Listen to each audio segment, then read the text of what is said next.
Hello and welcome to VCC TV. This is Joseph Bryan. Early today, the Union Cabinet, chaired by Prime Minister Narendra Modi, cleared 3 bills related to the goods and services tax. Now, these bills are expected to be tabled in Parliament today or by the end of this week.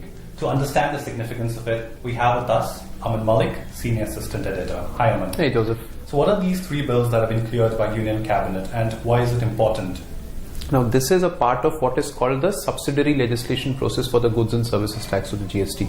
If you remember last year, the government had managed to pass the constitutional amendment to the GST, which was the first part of the legislation that had to be passed, which was subsequently ratified by more than half the state assemblies, and therefore the constitutional amendment essentially became law. Now, that's a part of the constitution.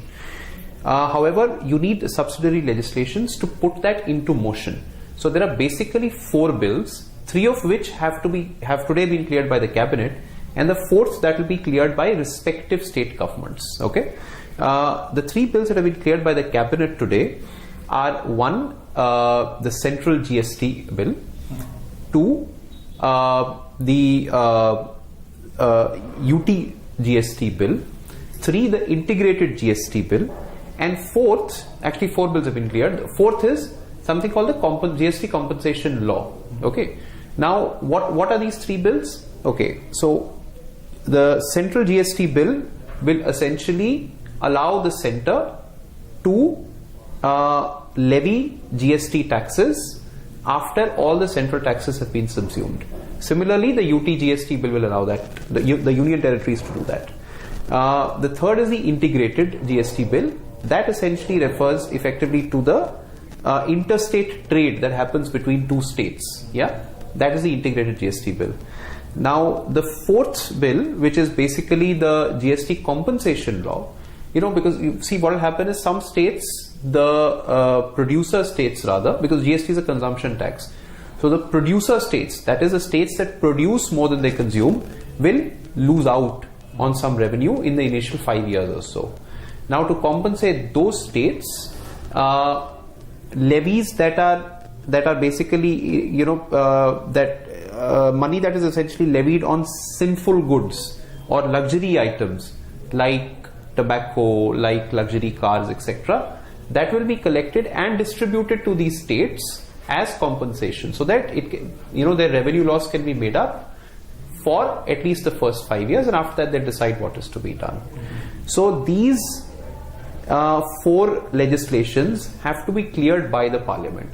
There is another legislation called the state GST bill, which was cleared by the GST council, which is headed by the finance ministers of all the states, chaired by the finance minister of all the states, and headed by union finance minister. That is a bill that will allow state governments to levy their part of the taxes, the GST taxes. Now, that will have to be passed afterwards by every state legislative assembly and then passed into law. So that's how the process will move. So even the finance minister Arun Jaitley has gone on record saying that the goods and services tax will be rolled out on July 1st. Do you see any hurdles to this rollout, given the fact that the bill has missed so many deadlines and it has been pending? As of now, I actually see no big hurdles. The simple reason that a couple of months back, the Congress party itself had sort of come on board, and the GST Council had agreed on the 4 GST slabs.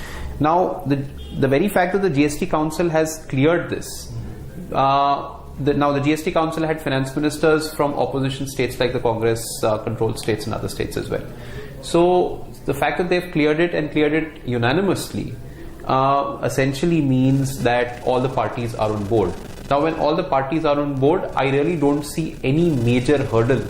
What can possibly happen is, if there is another issue completely not related to the GST and the parliament is stalled, which has been happening in the past as well, that may prove to be a problem, in which case the government still has a final option, although I don't think they'll exercise it till the very last moment, of calling a joint sitting of the parliament and clearing it. For the simple reason, as we discussed before, while the government's in a majority in the Lok Sabha, it's not in a majority in the Rajya Sabha, and it needs opposition parties. Thank you so much for those insights, Aman.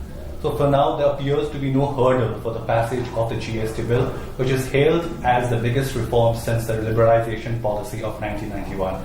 That's all we have in this edition of VCC TV. Thank you so much for watching, and keep watching us for more updates.